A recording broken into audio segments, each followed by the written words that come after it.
All right, here we go, boys. Loving the other guys. 9:15, go get them, everybody. A lot of energy, a lot of focus.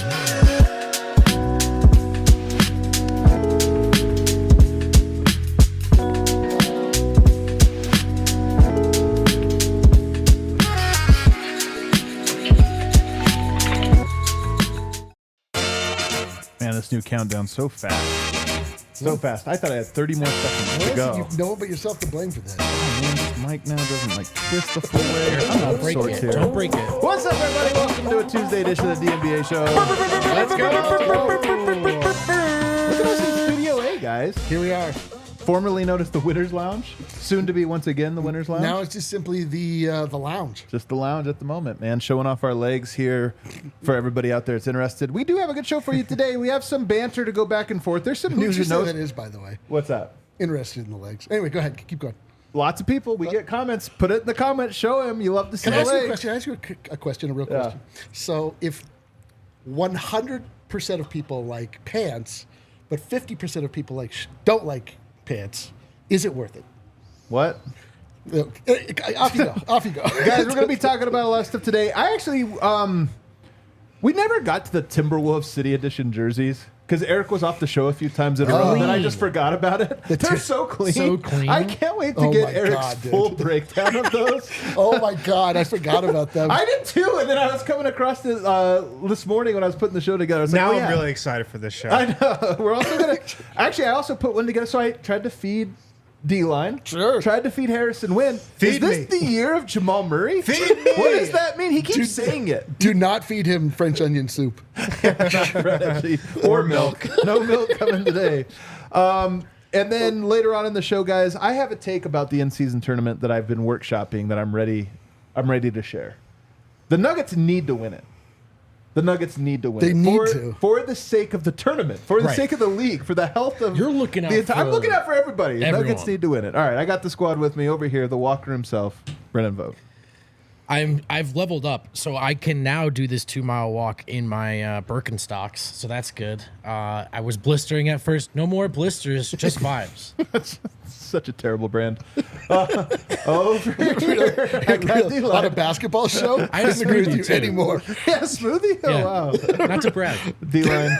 Talking about knowing your audience. I'm excited to be here, guys. Am I? Well, let's find out. Yeah, that was a lie. Over there, Harrison Wind. Guys, I've been waiting for this show all summer.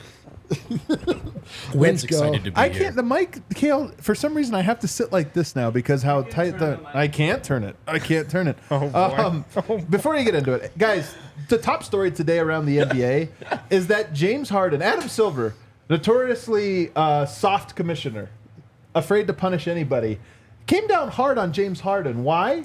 Because James Harden, when he was in China, said that Daryl Morey lied. Mm-hmm. Well, what did he lie about? What did he lie about? Hold on a second. He lied. What could it have been? James Harden, of course, insinuating that Daryl Morey told him, hey, I'll sign you to this Wink, deal. wink, nudge, wink, nudge. wink, I'll sign you to another deal, which is illegal. Can't do it. And it is the scene in Casablanca. I mean, everybody knows this reference. Where, it's like, I'm shocked to find out there's gambling in this establishment. That's Adam Silver's like, what? I know. Tampering? We have to come down hard on this. Is there no honor amongst thieves? And then you love James Harden, who came out and was like, oh, no, what I was meaning was he told me long ago if I ever wanted to trade, he'd act swiftly. And he's not. That's what he lied about, trying to get out of it. Here's my thing, Wind. $100,000. First of all, pocket change to James Harden. He throws that. It's a Tuesday night, at the club for James Harden. But it is a big penalty. It is a Tuesday night at the club for James It Harden. really is. That's tough. He should show up at the league Well, I'll office take and do it to Adam Dude, Silver. guys in this league make too much money. He should just give it only in ones. It's only in ones that he throws it like this at Adam Silver just to be like, No, but here's the thing. Adam Silver is so weird about where he decides. This is what bothers me. It's so weird about how he decides to levy punishment.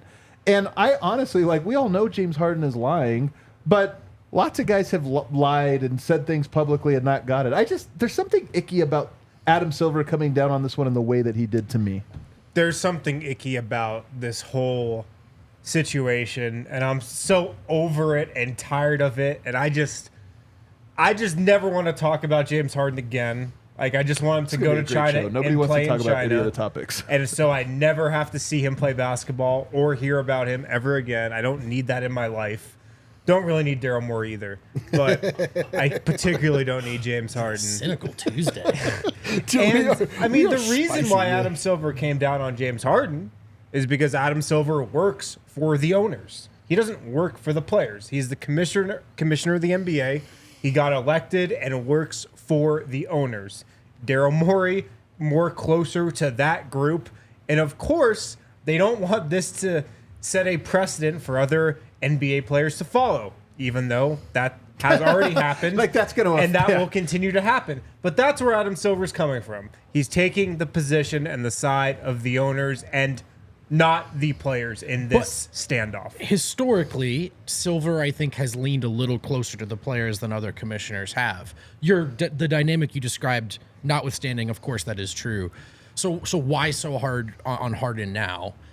I like Jordan Scott's comment. It comes on, shortly after the Damian Lillard situation too. It is somewhat related. Now, this is only through reporting, but Harden, not only I want this trade, it's got to be to the Clippers. James Harden is also the pound-for-pound greatest trade demander of all time. So, Indisputed. so if you're searching for the threshold, the line, the limit, where at some point the league has to come down on what we all know is the case in terms of the inner workings, Harden certainly can end up being the face of that. And, I mean, look, it's also while Harden is entitled to do it, it's a long pattern of behavior. So it's just... I think this is Silver saying, all right, there actually is a line. There actually is a limit to how much we're just going to tolerate.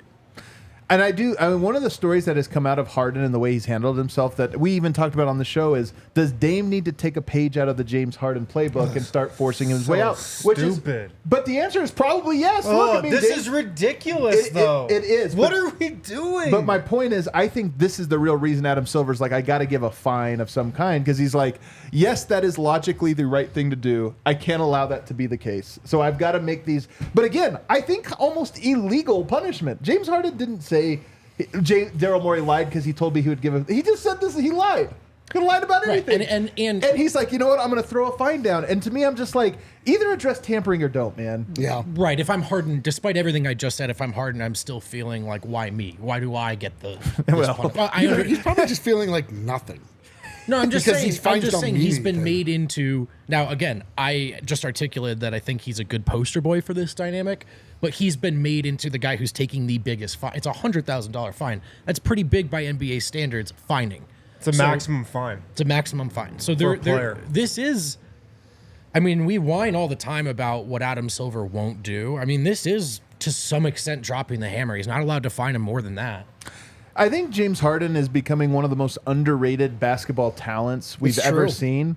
And I hope he continues to become more underrated, because I hope that's the penalty for his thing. And I don't know. I think he does care. The one thing is, I think these players do care about how they're remembered and perceived. And my hope is that James Harden is viewed, the way that some of these guys, Steve Francis, for example, was viewed, which Steve Francis had a moment where it was like, this guy's awesome. Great, get dunk in games, like big game scorers. He like Iverson, this or that.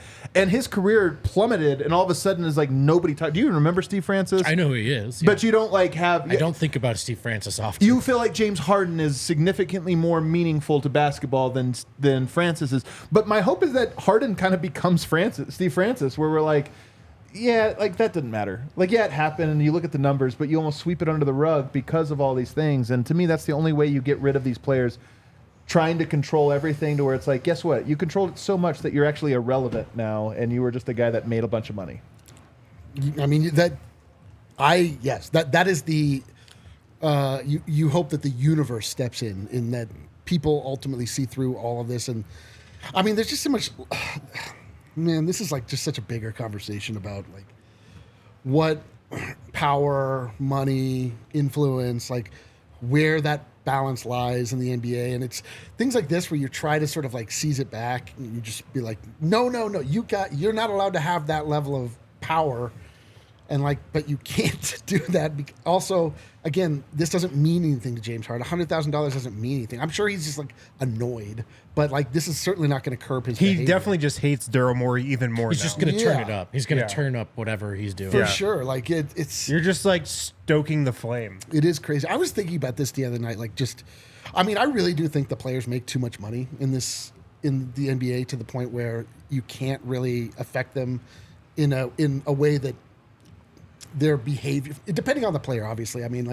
There's whole levels, but it's funny how everybody just always fights for players to make more and more. But what if the tickets just cost $2? And you know what I mean? Everyone is Right. very happy that these players make more and more money, but then they don't really see how it in the end we are paying for this. You know what We've I mean? been, because we see behind the curtain with so many There's different just so things, much and money because in we've been this. at this long enough to see how these things all impact.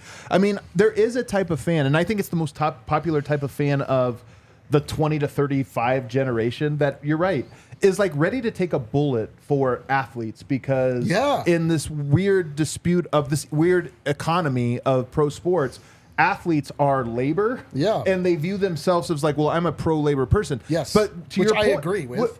To some set. But again, you're applying something. You're forcing one Yes. ideology into an ecosystem Where it doesn't where belong. it doesn't exactly belong. Exactly. But the thing that you're talking about is this idea of the players deserve more money because the owners deserve less. The end product is that the fans get a worse product that is less accessible. Your Whereas- cable costs more. Your Right. All tickets cost more. Everything surrounding it costs more. They hate you more, by the way. They They have hate less you. relationship Yes, to you. yes. All these things, and I just don't think people ever stop to think about. And that's your point about what if these guys made less? Would they actually just care a little bit more about the sport or this or that? This is the context for why my point is I'm not going to wring my hands over the precedent of this fine. I don't care. Try something because it's. Yeah. He just stood up there and said that the GM's a liar. Right. So it's not headed in a good direction.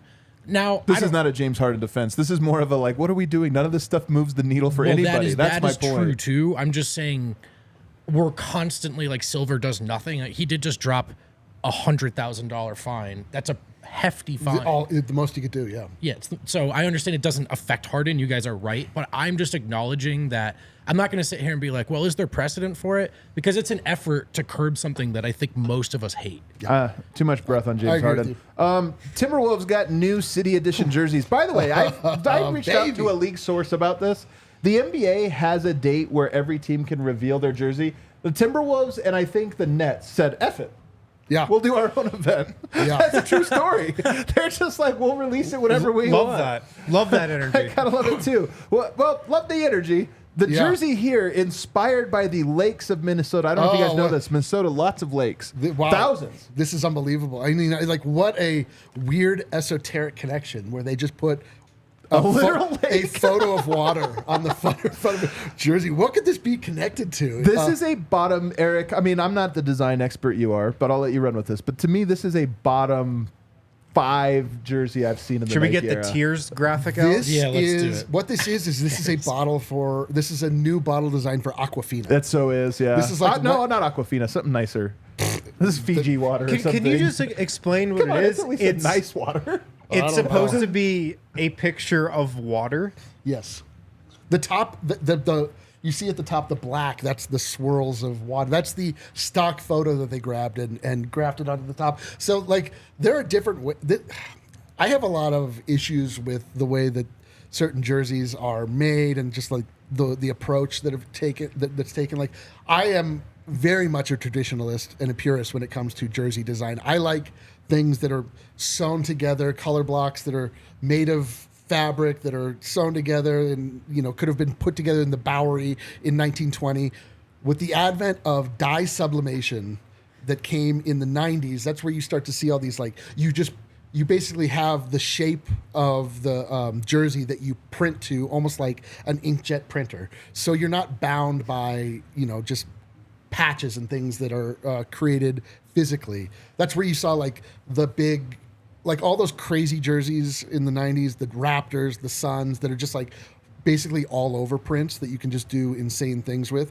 This is such a sin as far as I'm concerned. The way it is just such an abuse of the technology to where you can it just has such a cheap look to it, in my opinion. Like, it just feels like you took a picture, you put it on, you printed it out, and then you put the name in, and you're just like, here you go, goodbye. It's like when you get a knockoff jersey or something. It looks like a knockoff. Dude, you are cooking right now. Yeah, man. dude. Oh, You're okay. cooking. Well, it's just wrong philosophically in almost every way. They also fucked up the shorts. Like every part of it, like Just such an eloquent explanation. and they also fucked up the they shorts. did. Like it's just. I feel bad for like. It's such a Minnesota jersey. You were going to say you feel bad for Minnesota fans. Perfect Minnesota Timberwolves The jersey. other thing is that like this again, like this was always my. It's their brand. This was always my contention with when the Nuggets had baby blue, is that this looks cold as fuck. Like this looks like a Not in a good way. wintertime Cold jersey. is not a good word Right. there. It's not good in the winter. Like this is a summertime jersey. It feels fine now when you're going out to the lakes, but in January in Minnesota, like this reminds you that it's Arctic outside. Like this is like teams like Denver and Minnesota, these cold weather teams need to have like things that feel warm and hardy, like a really saturated color, like the deep navies that you get like feel like wearing a coat versus this feels like, you know, like you're freezing. The frostbite jerseys is what I'll call these. Anyway, they suck. I love the idea that Minnesota was like so hyped about these that they broke the NBA's rule for announcing them. They're like, you know what, They had man? a cool We can't keep this secret, presentation baby. around them. The Everybody boats. rolling it on the boats. That was cool. Maybe that's why it's too freezing cold in November when they're supposed to They're drop like, these. we got to get this in August, man. That's kind of a, I'll say, new owner move too. Oh, this is so good. They I strike bet, me dude, as I an bet. I would- impulsive duo. I those would bet two. that A-Rod had definite input on this. Don't you remember when A-Rod announced the Tim Conley thing by having the letter on Sure his do. computer and Yeah. was like, hey guys, it's just like he just knew he couldn't help it. He's like, I gotta be the one. I gotta get it out 100%. there. You're right. You cracked the code. 100%. A-Rod, they probably weren't even done designing these. He's like, just get them out there, man. Yeah, dude, that was probably honestly like I could see they laid it in like, okay, now we're gonna go in and illustrate it. We'll get That all was like the shapes. first draft. Yeah, and he's like, go with it. Go with it. We have more layers. Yeah. He's like, I already rented the boat for those guys to come in on. It's gonna be Also, great. I'm reminded of it in that photo that we just had up, how disgusting it is that we have ads on jerseys. It is terrible. That is a black mark of the Adam Silver era. It's true. It's disgusting. I want to puke just looking at that ad. Dude, it could always be worse, as we know. Like if you look at What the hell? How did that? How did we let that happen as a people? the players, we need more money, man. I'm telling the you, players need more money. this- We That's need an exactly extra it. million, man. We This need, is- need, this need, is need exactly that it. extra $2 million. whenever there are, it is impossible to keep back the hordes of investors and whatever. God. Like when there is large sums of money on the table that you're just ignoring, like naming rights to stadium, jersey. I mean, if you look at the Philadelphia Union, they are a soccer team in Philadelphia. They're sponsored by the baking company Bimbo. It's a Mexican like Jesus baker company. Christ. And across the front of their jerseys it says Bimbo. That's Bring actually can't awesome. find that. but Find that. How did we let this soccer's been- happen? soccer's been as doing a it for a long time. civilization. Yeah. How did we let this happen? Blame it on Europe, man. This is where it all gave way in God. like Blame the it on Premier Europe? League and I'm in. everything, and Sure. like now that's just Why not? I mean, it's bad enough the Nuggets are sponsored by Western freaking Union, man. Yeah, look at it. We don't- Bimbo. It's a That golden is Bimbo. embarrassing. Imagine if you bought that jersey and you're wearing that. I mean, everybody who like, Ironically, you have no it's option. probably the most Probably ironically dope, yeah, purchased actually, jersey yeah, of all yeah. time. Yeah. All right, let's move on. God. Anyway, I brought this up in largely the joke and dunk on the Timberwolves, but also to just say the Nuggets should get. I mean, their COVID Blues last year, they won the championship, and now the championship whites or whatever we're calling them. Those will be the ones that get replaced this year. I think their city editions or their statement jerseys will be the same. They'll get a new one of those. I'm just feel like it's probably gonna suck. Dude, the only prayer that I have. well, like, they might be wearing them when they win another championship. So Weird get ready. bullshitting stuff before we went live. when you look at those jerseys, when you see the front of the Nuggets jerseys that they won in, it looks great. Like it's just classic, clean. It's just they made that fucking gradient on the side canon. It's like now officially part of the Nuggets. Well, Blood. RG had a good tweet though. Did Oh, you he had a see terrible that? tweet. I hated it because Really? he was But right. it's also He not was the- right about the thing, like the picture there. That is He's the right. inspiration. I know, but again, I've always said that was an inspiration from someone who's never been to Denver It's a and dumb- came and was looking for like, what do people here like? And I feel like this is the same thing. What do I know Well, about it did Minnesota? come Lots together. of lakes. So if I were to design one, I'd be like, put a lake on the shirt. I don't know. Nobody's like, oh, what do you think of when you think of Denver?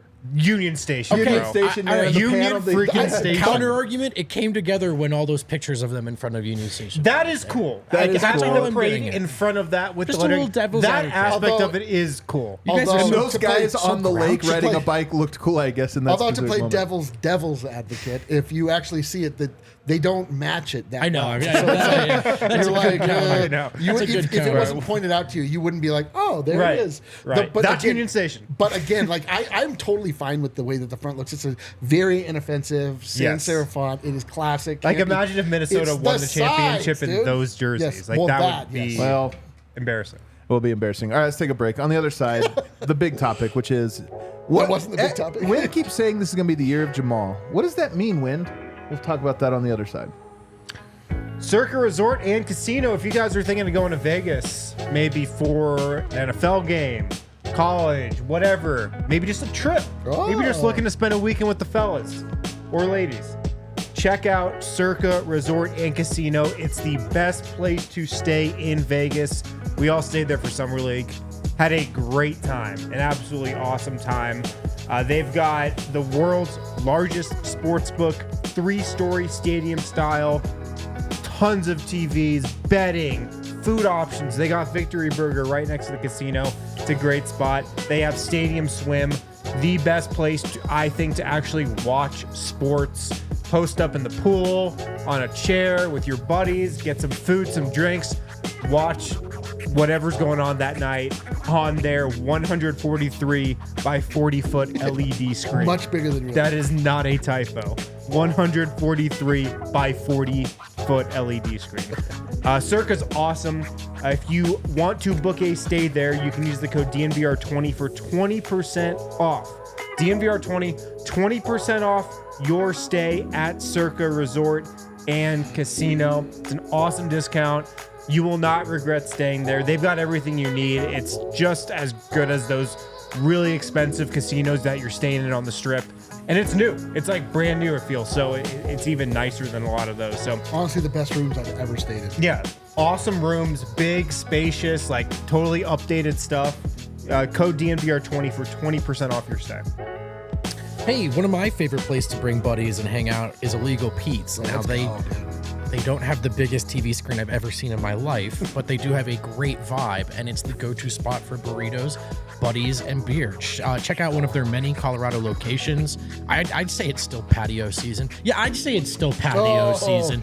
Oh, It's patio season. it's patio season. Check Is out it patio Illegal. season? if Yeah, it's I'd not- say so. But if it's not, if we're telling people to go out to patio season, and it's not actively hailing, is it patio season? No, that's a good point. That's a good point. Hey, well, I love to bring my friends to Illegal Pete's, enjoy their burritos, enjoy their beer. They're awesome, and they're our friends. Check them out. Oh, wait, real quick. Their happy hour is 3 to 8 p.m. every day. What a Every day. treat. Don't forget, by the way, guys, this Friday we're doing our live show. Live show starts at 7 p.m. right here. We haven't had a live show for years. We had our meeting yesterday to plan it out. It's going to be a banger. It's going to be a lot of fun. We got some cool segments, very interactive. You want to be on the show, opportunities for you to be on the show, ask your questions, give your hot takes. At 6 o'clock, we're going to start hanging out. So we'll have an hour to hang out. We're going to be signing the Golden Era Championship books. If you want that sort of thing, just talking nugs, getting everybody's takes. I know it's been like a long off season of not hanging out here at the bar together, so let's get together. And I think the show's going to be really fun, man. dude. So, The most fun part of the night is watching me trying to figure out if I should sign it as Eric or D-line, and then if I decide D-line, trying to figure out what that signature looks like. you've never done that? No, I have. I think it's different every time. There you go. All right. So, Harrison, you've been really pushing this idea that this is going to be the year of Jamal. I always like going into the year asking this question: what is it going to be the year of? Sure. Because I do think it's kind of interesting to say, like, who's going to be the person that kind of rises to the top. Let me just get a couple stats out of the way, and then I'll get to you, Harrison, about what you think about this. But 2023 was actually, surprisingly, this last season was actually Jamal Murray's highest points per 36 minutes. It wasn't his highest points per game, but he played more minutes the year he got hurt. He played more minutes. Last year, on a point per minute basis, was actually his career high. Isn't that a little surprising? Yes, that does surprise me. So if we actually look at his points per minute, it actually has gone up, and he was, even last year on limited minutes in the first 20 games and everything else, higher than you might have thought. His assists were higher by a long shot, by over 1 per 36 minutes. And he played, everything else was kind of around the averages. But here's what I found really interesting as I was preparing for this segment. If you cut out the first 15 games of the year that he played, it's the first 20 that the Nuggets played, but the first 15 that he played, and you cut out the last 2, because he had 2 points in his second to last game, laid his come average on, down. Jamal. Well, they were not trying. If you just get that 48 game sample size that I would say is the most revealing of what Jamal Murray sort of was last year after he got over the hump, he averaged 21.5 points per game. He shot 41%, over 41% from 3. He averaged 6.6 assists. So 21 and 7 with 41% 3-point shooting is really good. Yep. If that's if he's better than that next year, I think we're using the 18 point per game as what he was. He really was more like 21, 22 for a majority of the season. All right, so with all that in mind, Harrison, why do you keep saying you think this is going to be the year of Jamal? Do you think those numbers are going to be dramatically different? I think they'll be higher, but they'll be around that. And I just think from a bigger picture perspective, I think this coming season is the season where Jamal Murray arrives as a star in the NBA. Mm-hmm. I think he's going to be an all-star. I think he's going to be considered like a star-level player in this league. And I think he's just going to move to the forefront of the conversation throughout the entire NBA. I mean, I just feel like with this team, obviously the last couple of years, it's been Nikola Jokic and then everybody else. I think Jamal Murray is going to be talked about, not at Nikola Jokic's level, but in that class. Mm-hmm. I don't think this is going to be Nikola Jokic's team and then everybody else. I think this is going to be Nikola Jokic and Jamal Murray's team next season. Do you think some of this has to do with ESPN and TNT trying to think of how to package the Nuggets? So they're like, okay, yes, we can't just say Jokic. Bring in Murray because he's more marketable in a different way. It might be some of that, but I think his game is going to do most of the talking. I really do.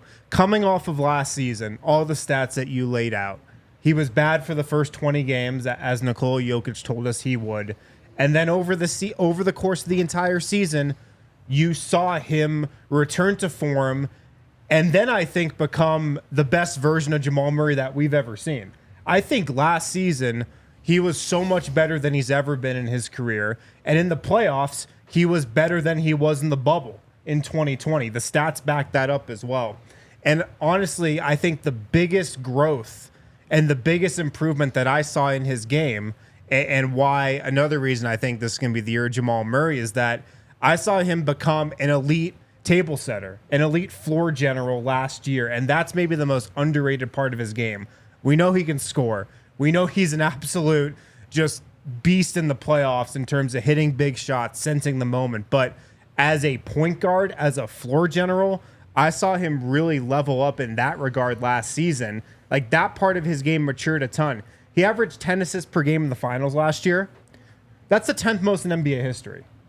That's the most since Michael Jordan in 91. Even the regular season number I put over 1 per 36 minutes is like a big bump. That's a real playmaking growth. Yeah, I just don't think we gave him enough credit for that part of his game. I agree. Really leveling up. And of course, we just look to the points first when it comes with him. And I think his points per game will go up next season too. But a lot of the reason why his points aren't at like 25, 26 is because the talent he's playing with and how he actually places a priority on actually setting the table for everybody and being that pure point guard. But I just think this coming season is going to be the year of Jamal. I think he's going to be in the MVP conversation. Here's what I don't get, Harrison. I'm trying to square your take here, because you said you don't think his numbers will be that different. You said I think they'll be higher. But you said you think they'll be around there. Yeah. How's that an MVP? Because the Nuggets are going to be absolutely on top of the Western Conference, and he's going to be leading that charge with Nikola Jokic. I think he's going to have like a couple bangers at the beginning of the season. I think Nikola Jokic will be fine to take a back seat to him, and he's going to explode. I do think the first layer of this is just that for whatever he's already been doing, I do think there will be more eyeballs on him next year. Now, maybe not on a night to night, everyone's watching the Denver Nuggets, but he's going to be talked about. When you talk about top 5 point guards, some people will leave him out, but he'll be in that conversation. I think for a lot of what Wynn is describing, you would need to see a real observable leap. The one I see, to me, that can also be a part of the narrative one is if it gets to the point where the Jokic is off the floor and it's the bench and Murray can just dice you up, that you just in that classic way that teams with a second and third option of just, and it's like, all right, man, we just got to survive Murray here now. Like if he can be a star without Jokic on the floor, I think that'll elevate a lot.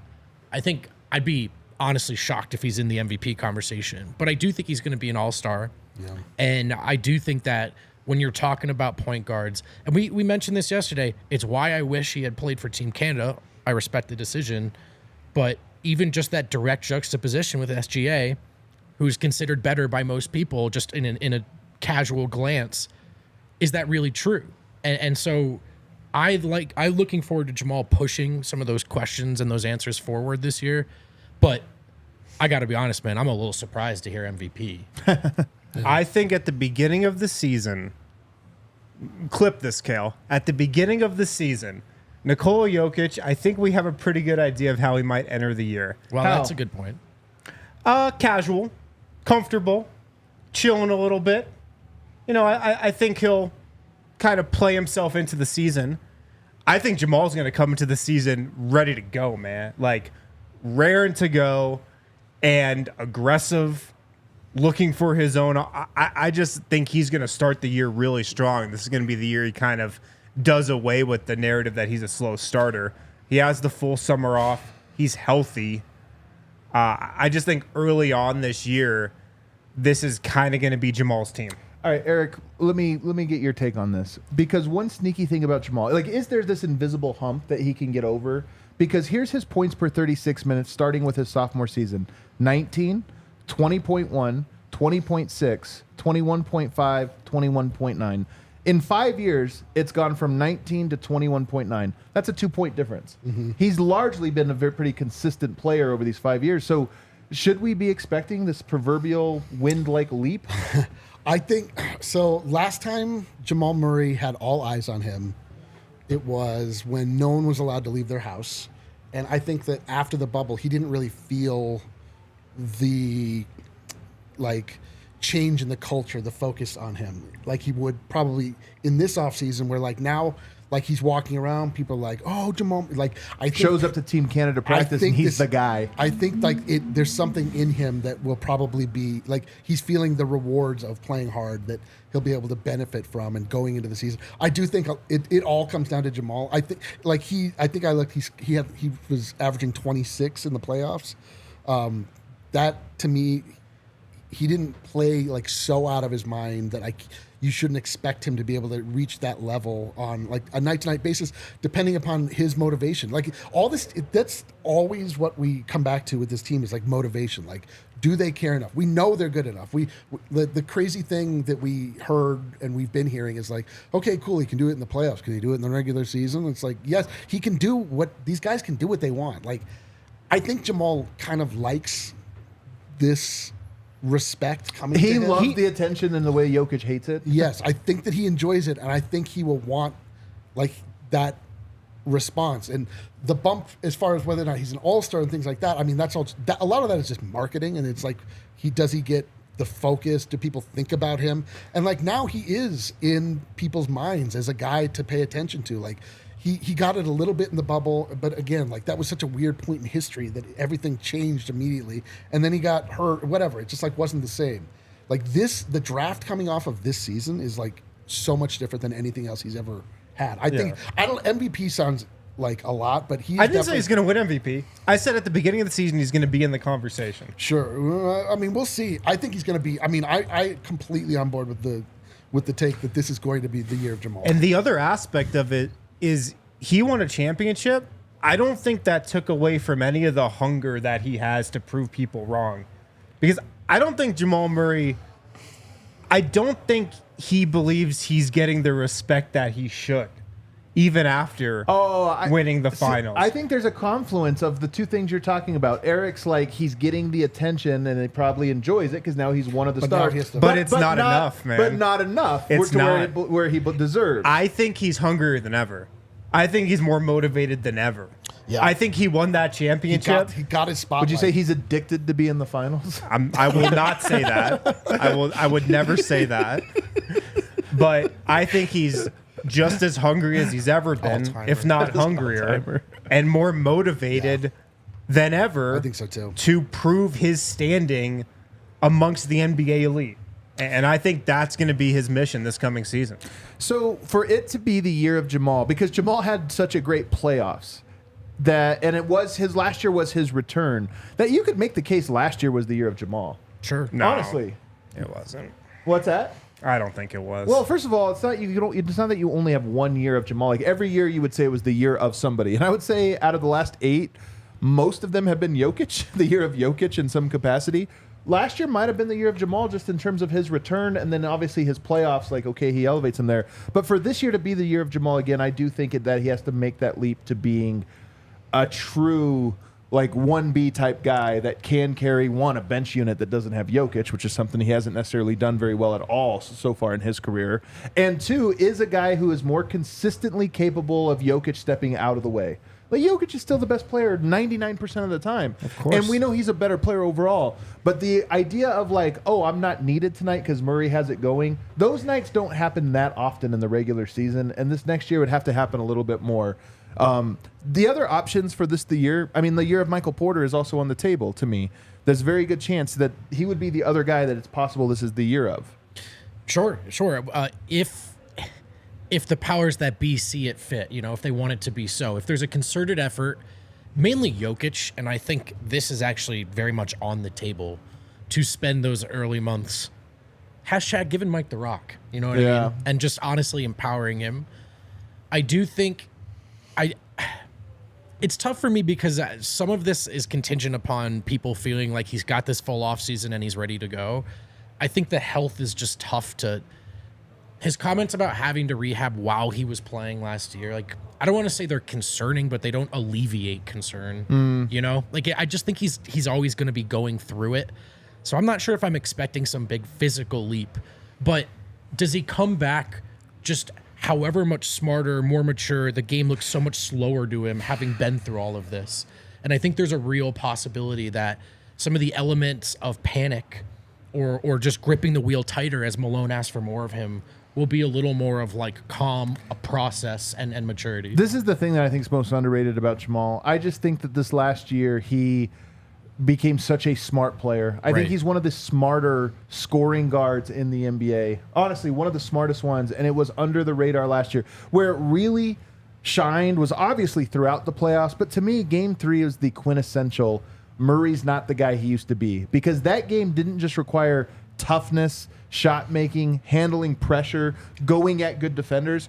It also required feeling the game out because they had made adjustments that were to make it hard. And he was like, no, there's no adjustment for what me and Jokic do together. Right. And it wasn't just Jokic. It was him also reading that 2 triple-doubles, 2 30-point triple-doubles in the same game. And it was like, boom.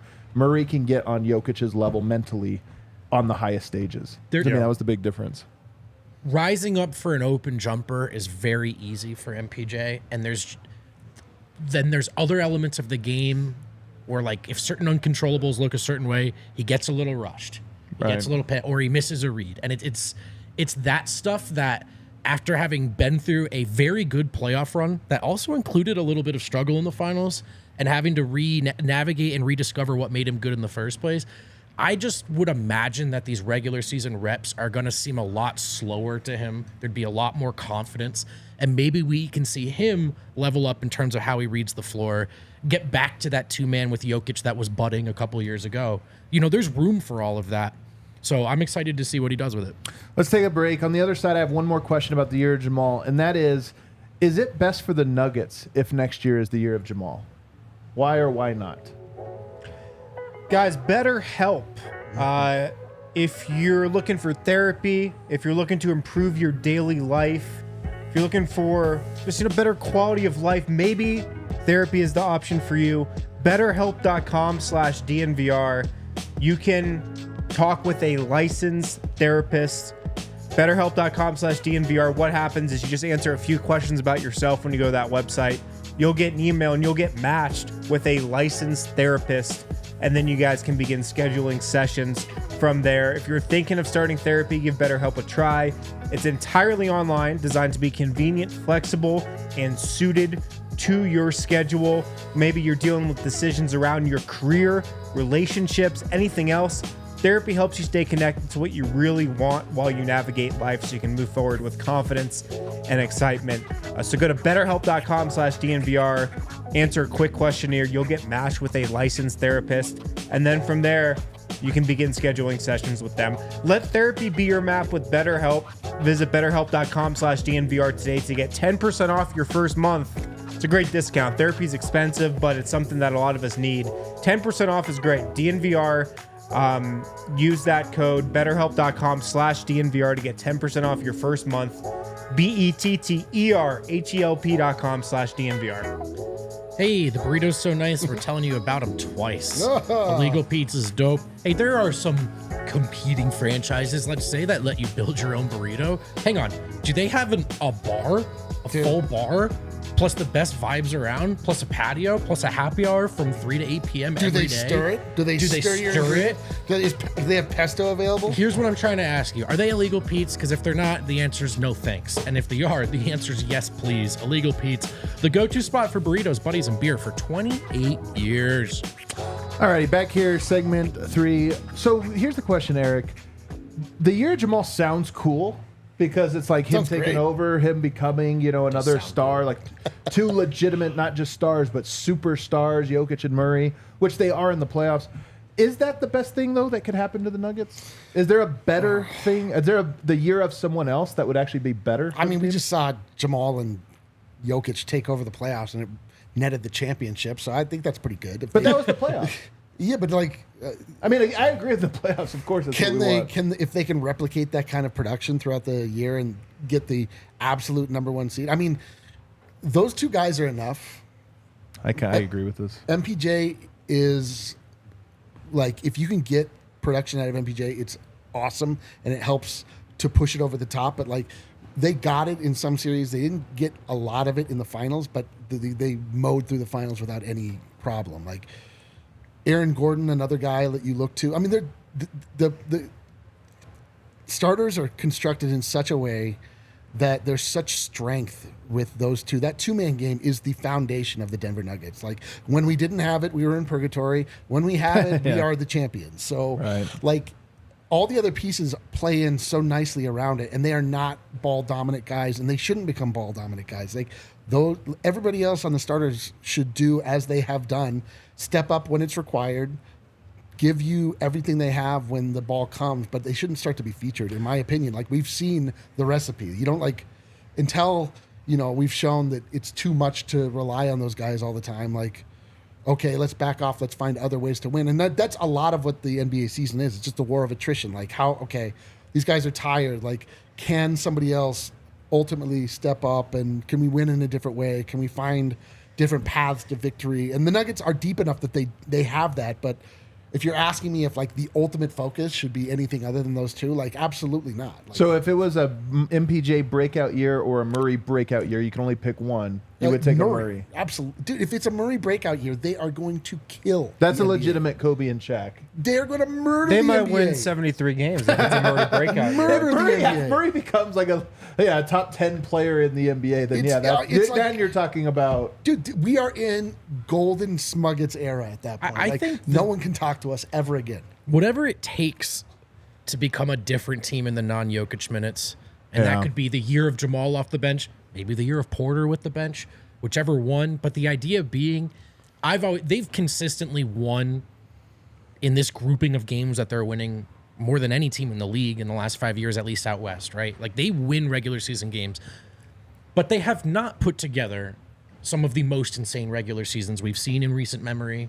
right? Could Not they at all. could they mess around and accidentally compete for the wins record just because they're so good the way the Warriors do? Not until and unless they win the non-Jokic minutes more consistently. Man, the 73, like, or trying to win that many games, who cares? That's not going Right, to happen, but and it's I almost not- feels bad. But the 57 one to me is the one. Yeah. That's the one where if the Nuggets, you just get off to a start. Say you get off to a start. Yeah, call that it is 60. some- No, you start off something like 20-2 to where Yeah. you're start. That's when you almost don't care about records until a really hot start, and you're like, oh my god, they're on pace to get 57 wins by February. But it's not because everyone's playing 40 minutes and Jokic Right. has some obsession. It's because, oh, we're good in the non-Jokic minutes now? Like, what are you going to do? It's the Mike Tyson way. Mike Sure. Tyson rarely, in those early days, rarely went past like round 3 because his haymaker punch was so devastating. And that would be the Nuggets. It's like Yeah. the starters start the game, and by the time the first sub's in, the Nuggets are up 9. and And, then it's if like, they can maintain a lead, like, yeah, and then you just maintain. Or they just lose like 4 points, and then And then they come Stars back in the and close. they're still up 5, and then they go up by another 9. They're at 14. Yeah, right, it's these That's what big happened with the zigzags. Warriors was you could play them even, but you were always on the lookout for a haymaker third that quarter. and not even a third. It could just be any 60-second stretch So where they true. just scored like 9-0 You're like, run, and you're like, we were just within 7. Now we're down 16. That whole year was like, oh man, Steph is But then- off tonight. You're like, oh, Steph just scored 18 points in the time it took me to say that. But this is the Jamal thing for me. Okay, we're down 9. Jokic is off the floor. This is when you get Denver back, right? We got to catch up. But if it turns into, shit, now Jamal's just dicing us up, you know? Right. Just in like you're so worried about Steph, and then Clay goes off. Right. Not that it's the same thing with the stagger, but just this element of, oh man, he's on that team too. We're screwed. We are screwed today. All right, moving on to the next topic here. I'm kind of I think this is just deep off-season talk for me, but I keep thinking about the in-season tournament because I just find it like so interesting the different ways this could break. But the big thing is, I honestly think that there are teams that if they win it, it completely legitimizes the tournament. And there's a lot of teams that if they win it, it completely delegitimizes it. so true. And let me start. And I broke these all into tiers. You guys can tell me if you agree. I'm going to start with my top tier. Completely legitimizes the in-season tournament and Ethical- makes it something ethical interesting. champions. I've got the Denver Nuggets, Phoenix Suns, the Boston Celtics, What? and the Milwaukee Bucks. Well, Is this sorry. just the best 2 teams in each conference? It's also just 4 teams that I think are legitimately the best teams in the NBA. And if one of them were to win it, it would feel like, you know what? This represented something. It meant something real. And they won the trophy. And it's like, you know, if the Suns won it, I would be bothered. Just because I don't want them to win anything that Denver can win. I wouldn't be super bothered. But I would just kind of be like, I don't want them to have that winner's lounge. And they got to, PHNX got to go to Phoenix to get to do the thing. And it was all fun. Like, I would be a little bothered by it. But if one of those teams won, I would be like, you know what? This tournament, there's a little stakes. They got into it. A little Nuggets Celtics finals game in the tournament. And it was cool. Is there any other teams you think legitimize it in that way or that at that stage? Or is there a team you would take off? No, I big time disagree with you. But I won't. I don't want. Like, I how feel so? like I should wait for when I step in. Yeah. Oh, okay. Me too, All but right, let's okay. wait. Yeah. All right, I'm going to go with next up list, acceptable winners. If they won it, you would be like, you know what? Cool. Maybe this thing will grow over time. Let's take a look at the Don't show this list acceptable- to Adam Silver. Acceptable winners. You've got the Lakers and Clippers. You've got the Mavericks, the Heat, the Warriors, the Grizzlies, and I'll even put the 76ers in there. Like if Throw Embiid, 'em in there. Here's the thing. If Embiid drug the 76ers to win this tournament, I would actually be impressed. I would be impressed. I'd be like, you know what? He only does it in the regular season. He doesn't ever do it in the playoffs. This is somewhere in between that. And I'd be like, okay, good job. You drug Just a going team. all out for another regular season award. But it's not quite regular season to me. It'd be a little bit more. But these teams, again, like if they won it, I'd be like, okay, that was meaningful. Luka got really hot probably and drug him to it, and that was impressive. Luka single-handedly drug him or something like that. Dragged him. Dragged him, had drug in them. Number 3. He drugged them. Here, number 3. This is where the tournament takes on a second meaning. oh boy. Where it's not necessarily like prestigious, but it is like signaling something about Interesting, youth. right. Ready? Go to this one. Minnesota, the Knicks, the Kings, the Pelicans, the Cavs. Like if the Cavs win this one, the conversation for the Cavs becomes, are we underestimating the Cavs? Are they a real contender this year? and they get elevated status, and maybe that's what the in-season tournament is. These up-and-coming Timberwolves type teams want to win that, so they get elevated into the conversation. If somebody wins this, do they get referred to as the reigning champion until the end of the... That's a good question. They're the reigning champion, Cleveland Cavaliers, rolling into town. This next list this tourney is a complete sideshow, okay? And that is the Nets, the Pacers, the Hawks, the Magic, the Thunder, and the Jazz. Now, these teams could win it, and you would be like, wow, the Magic, Franz Wagner went off, but like, come on, man. Nobody was taking it seriously. I love Franz Wagner. The incredible Franz Wagner? I love Franz Wagner, but if he's carrying it past all of this, whatever. I Or don't like that Shea one. Gilgeous-Alexander, you're like, okay, cool, but I if think anybody it'd be was... sick if This OKC is the won. most elitist take we've I had think it'd in be a sick while. Why if is it elitist? OKC wins. Why is it elitist?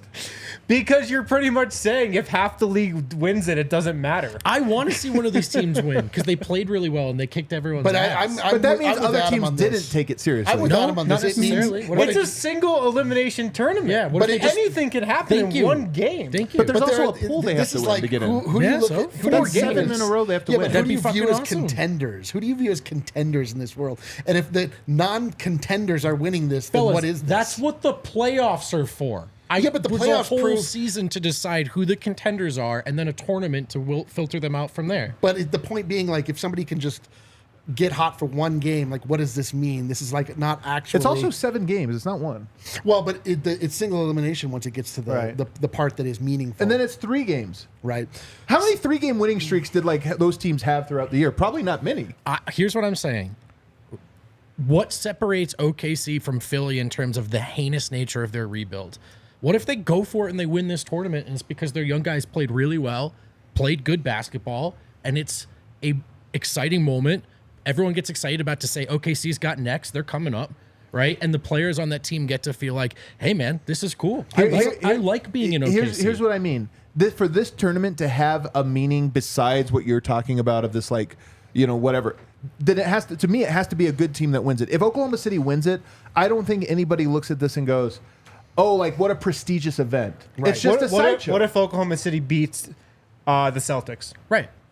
in the final? There is like how Does they that do make it more legit? To me, this is like, did the 8th seed in the playoffs win the championship at midseason? And then it's like, what is Well, this? there's What is there's this? one last list, and this is complete joke.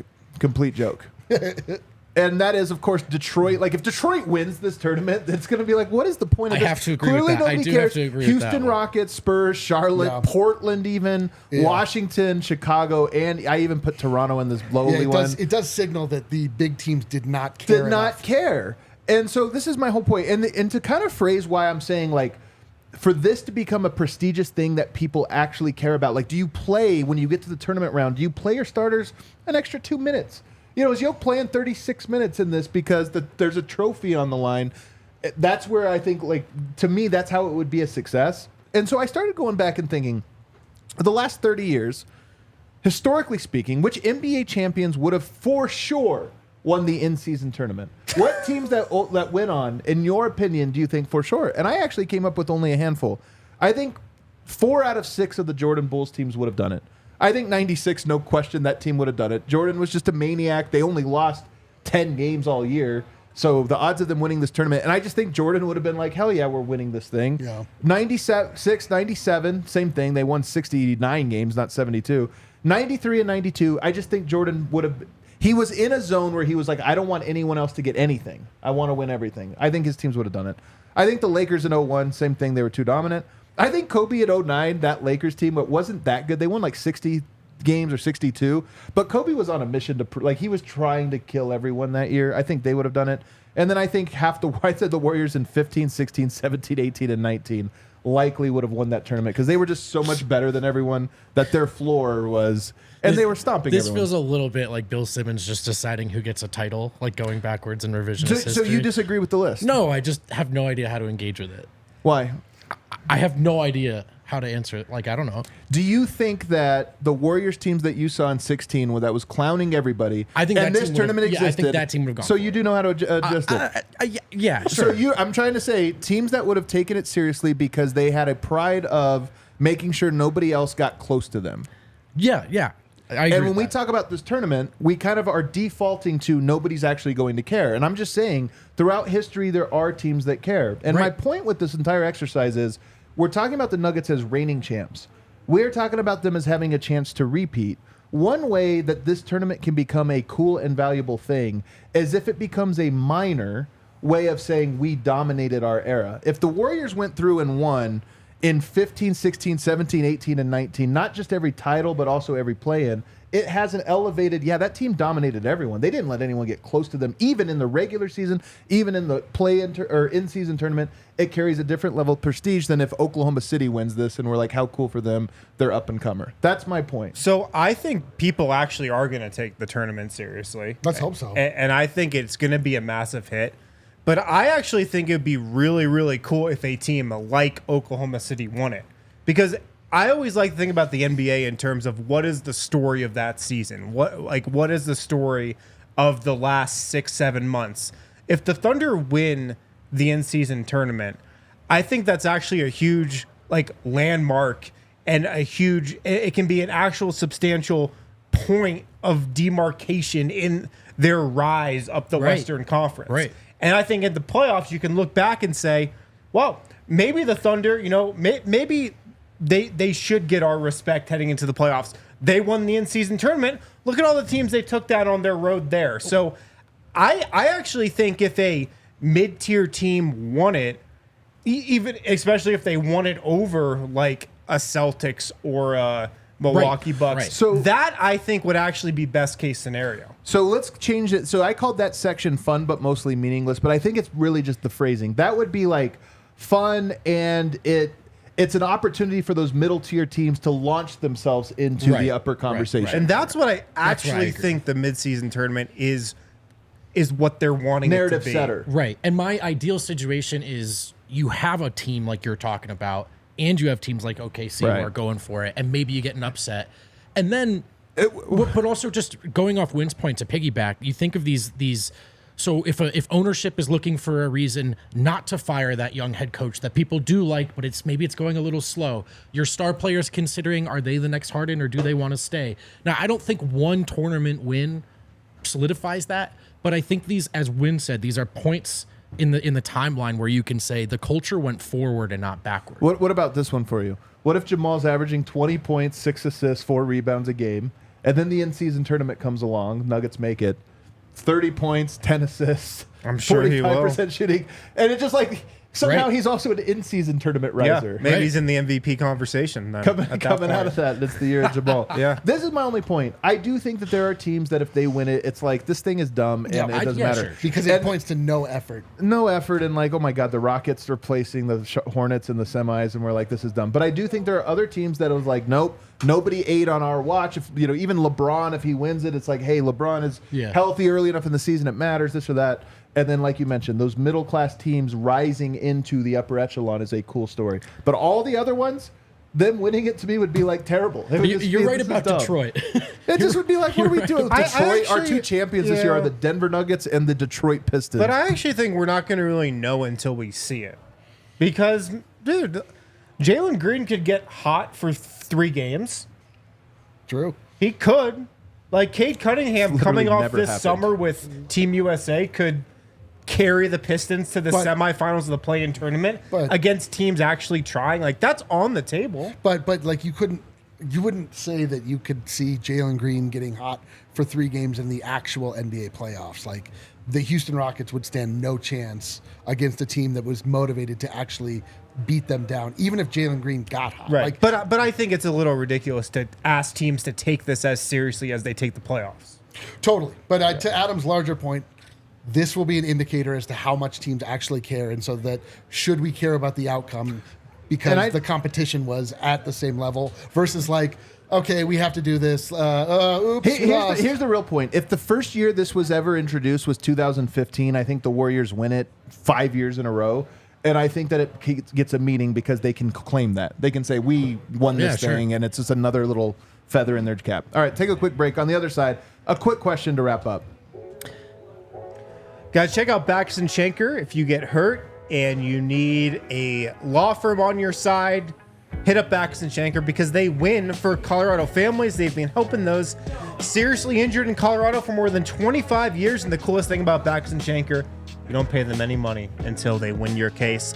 No upfront fees, no fees while they work on your case, no fees unless they win your case, and they've won over $1 billion for their clients. Check them out. They got 30 lawyers, 100 people on staff. Backus and Shanker helps with all kinds of injury cases where you weren't at fault. Car accidents, motorcycle, rideshare, pedestrians, trucks. They can even help you if you're injured at work. Give them a call, 222-2222 to find out if you have a case for free. Backus and Shanker wins. Shady Rays. Take on the sun with gear built to last. Our friends at Shady Rays have you covered for the warm weather. Premium polarized shades at an affordable price. If you don't like your Shady Rays, which is crazy because they're so dope, you can just exchange for a new pair or return them for free within 30 days. No risk when you shop. Their team always has your back. It gets even better than that. If you're watching this show right now, that's you. You use code DNVR, you get 50% off 2+ pairs of polarized sunglasses. So if you're like me and you already know you're going to lose them, just stock up. Just get a bunch at a great price. Try for yourself. The shade's rated 5 stars by over 250,000 human beings. All right, I asked this just to wrap up today, guys. I asked this the other day on the timeline. If there was to be a WNBA team here coming to Denver, what should their color scheme be and what should their name be? I got a lot of really interesting answers, some really bad ones. A lot of people like the Moose. That'd be terrible. Terrible. That's my grandma's nickname, by the way, Moose. No way. No, you can't do that. I was going to say not usually a woman's nickname. How did that one? But for my grandma, it is. Very strong. That's where I get my broad shoulders from, my grandma, my Duran kidding. side. Yeah, sure. So I got that one. The one I like the best, it's not real, but I actually would like it if we had a better sense of humor. The Nuggets.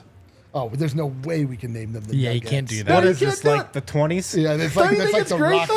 Yeah, it's like The Denver Nuggets and the Denver Nuggets. I don't No, think we we can't do do that it. anymore. I don't think No we can do I that don't think anymore. we do chance. that I anymore. thought it was Adam. good, though. I thought it was good. No way. Are you trying to get canceled? Why is that cancelable? I didn't Because realize- it's like You can't even give them their own name, man. that is their own name. But it's like a diminutive version. Of it. Yeah, the girl version. Yeah. The real best answer to me was the Denver Gold, which used to be a USFL team.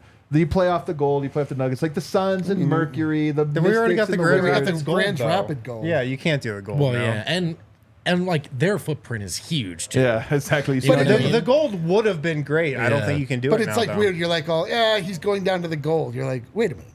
No, yeah, you're right. Yeah, you're right. Do we have any good ones then? Is there any like good answers here? I mean, didn't do any a good lot of the brainstorming. recent names that sports teams have come up with have just been terrible. Yeah. So I don't have a lot of hope. Eric, but- do you have thoughts on names like direction wise? Do you like? any? I mean, there are Silver. silver is second place to gold. That's actually That's your words. it's actually worse. platinum. Although it actually does Can't make not do it. it does make sense. platinum? It does make sense in the context of Denver. Silver is actually much more prevalent to the history of Denver than gold is. I mean, you see like the miners, there's things like that. I think it would be better for them to just stand on their own and not have any connection to the Denver Nuggets. They're not actually a subsidiary. They are would be a wholly separate entity. So I don't know. I saw like the Denver Larks. That's like the Lark bunting is the bird of the. I know, it's there's such an like- unintimidating The Denver bird, Blue though. Spruce. There's just I have not given this a lot of thought, but I think that they're The Denver yellow aspens for 2 weeks in the calendar yeah. year. What about the snow? What about League. the Denver Smoke? Denver snow has cocaine implications. Denver smoke has the world is dying implications. Yeah. I have to think about it a little bit. The Before. ice? I The mean, peaches? What? that's like the What? yeah, because that's like the Palisade the peaches? Palisade peaches. that I'd have would to not think go about it a over little. well. All right. I was going through it, though, and I was thinking it actually is pretty hard. The only thing I liked is that instead of going with Denver or with Colorado, I like Rocky Mountain because I like the way that you have, like, the New England Patriots to me is cool. The Golden State Warriors to me is cool. And I would think it'd be cool if there was a Rocky Mountain team. Portland has a women's soccer team named the Portland Thorns, which I think is very cool. It's Like the a rose thorn, yeah. Rose thorn. That's a good one. And it's actually there's some like force and intimidation there. Like I would want to think about it a little bit. I would probably land in that world. Like Okay, that's a symbol of a piece of a thing. piece of a thing, but like is traditionally sports like aggressive in like the way that But I want to think about it. Keep sending us your suggestions, guys, in case it happens. That does it for today. We'll be back tomorrow. The Hump Day Buff show's up next. Let